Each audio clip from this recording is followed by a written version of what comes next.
In today's video, I'm going to teach you how to ungroup rows in Google Sheets. If you've opened a spreadsheet and some sections are collapsed or hidden behind little controls on the left, I'll show you the fastest way to remove that grouping so everything stays visible and easy to work with. Start by opening your web browser and heading to Google. In the top right corner of the page, click the grid icon, also known as the Google Apps Launcher. From the list of apps, choose Sheets. This takes you to your Google Sheets home, where you can see recent files. Open the spreadsheet where the rows are grouped. Once your document is open, take a quick look at the gray row header area along the left side. Grouped rows are indicated by a vertical bracket with a plus or minus symbol. A minus means the group is expanded. A plus means it's collapsed. Grouping is helpful for organizing sections, but when you're ready to remove it, here's exactly what to do.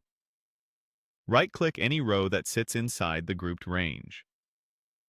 If you don't have a right-click, use a two-finger tap on a trackpad or hold the Control key while clicking. The key is to make sure you're clicking within the grouped section itself, not just above or below it. From the menu that appears, hover over View More Row Actions. This reveals additional options specific to the selected row.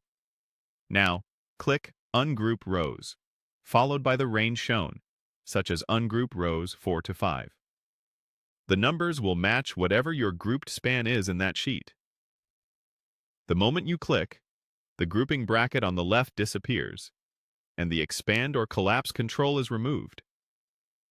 Your data remains exactly as it was. No cells are deleted, and your formatting stays intact.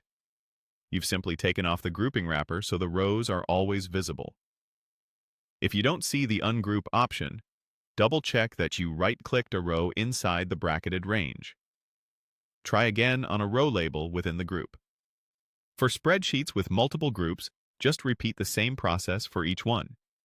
If some groups are nested, ungroup the intersection first, then work your way outward. That's all there is to it. You opened Google, launched Sheets, opened your document, right-clicked a grouped row, hovered over View More Row Actions, and selected Ungroup Rows. With the grouping removed, your sheet is easier to scan, filter, and share. Thanks for watching, and feel free to replay any section if you want to follow along step by step in your own file.